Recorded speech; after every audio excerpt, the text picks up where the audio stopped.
Però és hora de més assumptes que de segur que els interessen, perquè a la Saló d'Actes de la Facultat de Ciències Socials de la Universitat de València esta vesprada es presenta o acull a les 6:30 el documental Viatge a l'extrema dreta del sociòleg Alexis Lara. I volem aprofundir una miqueta més en este treball audiovisual i per això volem xerrar una miqueta ara per telèfon amb el seu director, amb el seu responsable, amb Alexis Lara. Molt bon dia. Hola, molt bon dia. Mira que hem parlat així en els últims mesos, sobretot del fenomen de l'ultradreta, però evidentment vostè com a gran coneixedor d'este assumpte podem dir que ens presentarà el que es considera el primer documental valencià que analitza este fenomen des d'un punt de vista, diguem-ne, científic. Sí, exactament. De fet, l'interès del documental rau en que per primera vegada s'estudia d'alguna manera, no?, la ultradreta, en aquest cas valenciana, des de les ciències socials, i contarem amb 4 veus. Una veu d'un historiador, Juan Carlos Colomer, un sociòleg, que és Vicent Flor, una politòloga, que en aquest cas és Rosa Roig, i un doctor en comunicació, que ens explicarà molt sobre el creixement de l'extrema dreta valenciana en recerques de Google, de xarxes socials, que és Fran García. I si li fem la pregunta clau una miqueta com és l'ultradreta valenciana, té algunes similituds amb el que està passant també fora? De quina manera podem interpretar-la? S'ha dit moltes vegades que sí, ha estat amagada, però s'ha deixat créixer, no?, amb permissivitat d'alguna manera, i que este fenomen que ve ara sí no és nou o especialment novedós. Sí, exactament. De fet, el documental es tracta molt d'aquest paral·lelisme en la nova extrema dreta que està apareguent a nivell europeu, i es parla també d'algunes de similituds. De fet, l'extrema dreta valenciana actual resta a veure amb l'extrema dreta clàssica o inclús paramilitar que ha existit durant alguns anys, principalment al principi de la transició valenciana inclús, i també té molt poc a veure amb els partits tradicionals que podem interpretar com a extrema dreta valenciana, com podria ser el cas d'Espanya 2000 o inclús Democràcia Nacional. De fet, estem parlant d'una extrema dreta que apel·la a un altre discurs, un discurs diferent, unes formes diferents, una estètica inclús diferent, i per tant està en auge principalment perquè molta gent no la identifica com a tal, i d'alguna manera estan aconseguint un electorat que anteriorment no aconseguien despertar, o bé per la seva estètica o bé per la seva vinculació anteriorment amb el franquisme, i d'alguna manera s'han deslligat d'això, almenys estèticament. I quines serien aquestes característiques estètiques, de discurs, de forma, que la fan tan particular i que d'alguna manera poden arribar a confondre a més d'un o més d'una? Clar, una de les coses fonamentals és l'atribució dels símbols identitaris, en aquest cas els espanyols, no? Perquè així com algunes manifestacions de l'extrema dreta clàssica sí que veiem banderes preconstitucionals, en aquests casos els símbols són els símbols que utilitzen partits de dreta moderada inclús, i són els símbols que estan ara mateix al nostre país.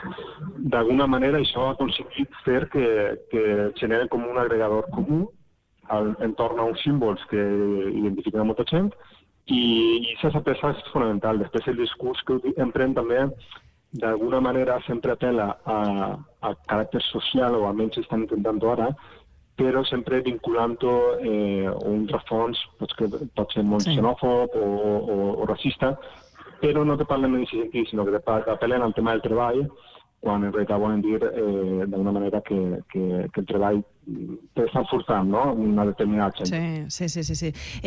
Tenim ja noms propis clarament associables a esta extrema dreta valenciana. No sé, em ve al cap a mi una de les persones que ha estat més vinculada a estos moviments com Espanya 2000, no?, que ha fet referència, però jo no sé si en estos canvis que han patit l'extrema dreta ja sorgeixen altres noms, no?, que no estan vinculats d'una manera tan clara amb aquesta simbologia preconstitucional, fins i tot.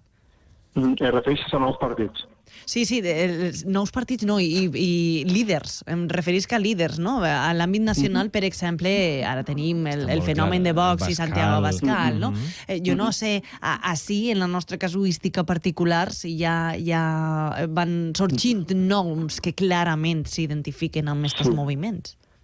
Sí, de fet, ahir també és una de les coses que parlem al documental, i intentem fer un paral·lelisme entre el que va ser la transició valenciana el tema del blaverisme i esa identitat valenciana paral·lela a la que consideren com el fustigarisme, per la qual s'interpretava una visió valencianista molt més regional, i d'alguna manera alguns dels líders d'aquella època, que se podien centrar fonamentalment en la força política de la Unió Valenciana, que posteriorment s'integra d'alguna manera al Partit Popular, doncs alguns d'aquests líders ara mateix estan d'alguna manera molt vinculats a Vox.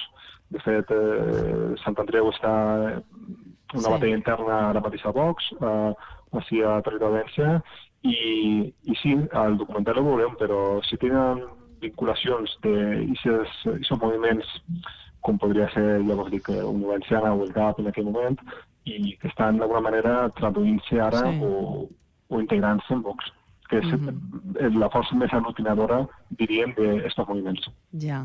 Alexis, suposa que s'abordarà també, no?, quan es parle, però com a gran coneixedor i expert en l'assumpte, tots tenim ja la mirada posada en les pròximes eleccions, amb la pròxima cita electoral. Tindrà representativitat l'extrema dreta a les Corts? És un dels temes que està ara mateix molt en boga i s'està debatint, perquè alguns comparen el Parlament andalús i la idiosincràsia que té aquella comunitat amb la nostra, però molts altres intenten marcar diferències i, de fet, en aquest cas és la politòloga Rosa Roig la que menciona com així a Territori Valencià han tingut principalment tres forces polítiques que han servit de tapó a aquests moviments, que podria ser el cas de Compromís, de Podem i de Ciutadans, no?, com a una mesura de regeneració política contra l'estiu polític que hi havia. De totes maneres, també algunes veus diuen que si l'anticatalanisme ha pogut funcionar, no?, com a identitat valenciana en contraposició a una altra, ha funcionat molt bé a Andalusia, el territori valencià podria funcionar inclús millor.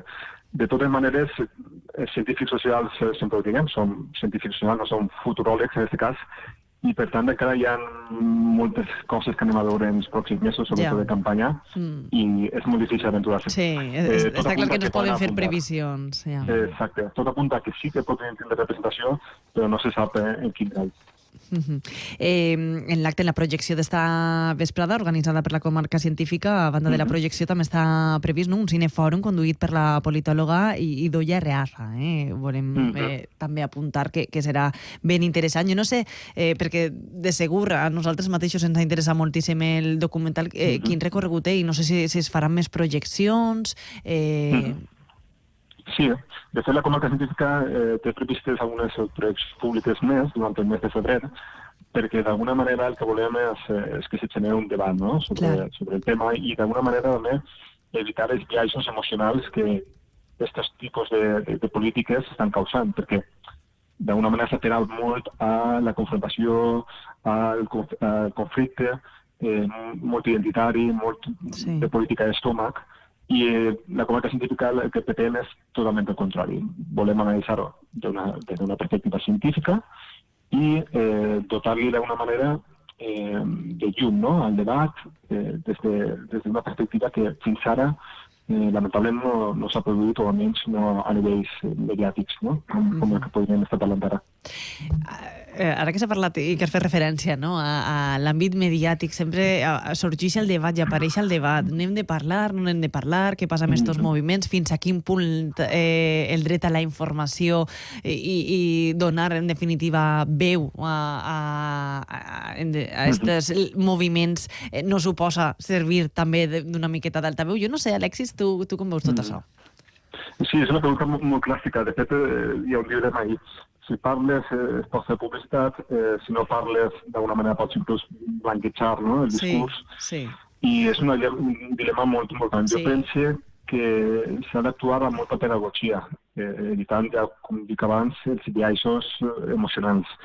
I també cal tindre molta cura, això s'ha vist en alguns mitjans de comunicació, com s'ha parlat d'aquestes plataformes com a amplificador de la seva agenda política. En el moment en què tu entres, per exemple, en alguns casos com el de Marta del Castillo i temes així que hem vist, entres en aquest tema, en un tema morbós, i difons molt el morbo dins del mitjà de comunicació, d'alguna manera estàs donant altaveu a aquesta política d'estómac que després se pot traduir en reivindicacions, no? I que la gent pot acceptar. Per tant, jo penso que s'ha d'informar, s'ha de fer-ho des de mitjans de comunicació, i molts mitjans de comunicació s'estan fent molt bé, però també cal anar amb molta cura de no ser simplement un amplificador. Alexis Lara, estem desitjant veure aquest documental Viatge a l'extrema dreta, el Saló d'Actes de la Facultat de Ciències Socials de la Universitat de València. El projecte ara està vesprada, 6:30, quan es presenta, i estarem molt pendents també d'on va per si podem gaudir-lo. Moltíssimes gràcies per donar-nos aquestes pinzellades. Una abraçada ben forta. Una abraçada, adéu.